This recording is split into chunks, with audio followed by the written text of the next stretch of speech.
தாய் தமிழ் உறவுகளுக்கு வணக்கம். சைக்கிளில் வந்து குரலி வித்தை காண்பித்தார் என்ற தலைப்பில் இந்த காணொளியை காண்கிறோம். சைக்கிள் ஓட்டி குரலி வித்தை காண்பித்தார் என்ற தலைப்பில் இந்த காணொளியை காண்கிறோம். நேற்றைய தினம் நடிகர் விஜய் தேர்தல் பிரச்சாரம் மேற்கொண்டார். அவர் சைக்கிள் ஓட்டி குரலி வித்தை காண்பித்தார். ஒரு தலைவர் என்பவர் தேர்தல் பிரச்சாரத்தில் நாட்டு நடப்புகளை பற்றி பேச வேண்டும். தற்பொழுது ஆளுங்கட்சியுடைய குறைகளை அட்டாக் பண்ண வேண்டும். பொறுப்பற்ற எதிர்க்கட்சிகளை சுட்டிக்காட்ட வேண்டும். நாட்டில் நிலவும் பிரச்சனைகளை எடுத்து கூறி அதற்கு தான் தீர்வு காண்பேன் என பொதுமக்களிடம் வாக்குறுதி கூற வேண்டும். நாங்கள் ஆட்சிக்கு வந்தால் இதை செய்வோம் அதை செய்வோம் என வாக்குறுதி கொடுக்க வேண்டும். நாங்கள் ஆட்சிக்கு வந்தால் தவறு செய்த ஊழல்வாதிகளை தண்டிப்போம் என்று வாக்குறுதி வழங்க வேண்டும்.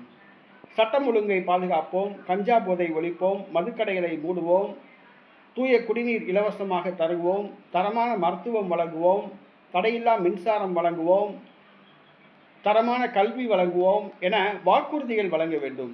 அதை விட்டுவிட்டு நடிகர் விஜய் தேர்தல் பிரச்சாரம் செய்வதற்கு வந்தவர் மக்களை கவர்வதற்காக சர்க்கஸில் சைக்கிள் ஓட்டுற மாதிரி சைக்கிள் ஓட்டி காமிக்கிறாப்புல. சர்க்கஸில் யானை சைக்கிள் ஓட்டும், யானை சைக்கிள் ஓட்டி பார்த்துருக்கோம், நாய் சைக்கிள் ஓட்டி பார்த்துருக்கோம். அந்த மாதிரி பொதுமக்கள் மத்தியில் கூடியிருக்க ரசிகர்கள் மத்தியில் சைக்கிள் ஓட்டி காமிக்கிறாப்புல. இவர் சைக்கிள் ஓட்டுறதை பார்த்து அப்படியே ஆச்சரியப்படுறாங்க. சர்க்கஸில் தான் வந்து யானை சைக்கிள் ஓட்டுறதை பார்த்து சர்க்கஸ் பார்க்க போனவங்க கைதட்டுவாங்க, உற்சாகம் பண்ணுவாங்க. நாய் சர்க்கஸில் வந்து நாய் வந்து சைக்கிள் ஓட்டும், அப்போ பார்வையாளர்கள் உற்சாகப்படுத்துவாங்க. அந்த மாதிரி இன்னைக்கு தேர்தல் பிரச்சாரத்துக்கு வந்தவர் வந்து சைக்கிள் ஓட்டி குரலி வித்தை காண்பித்தார். இது நல்ல தலைவருக்கு அழகு அல்ல.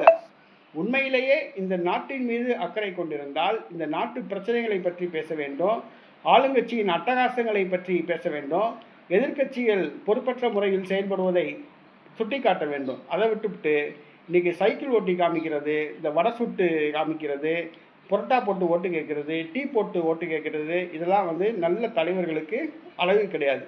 நீங்கள் குழந்தைகளுக்கு குண்டி கழுவி விட்டால் கூட மக்கள் உங்களுக்கு ஓட்டு போட மாட்டாங்க, புறக்கணிக்க தான் செய்வாங்க.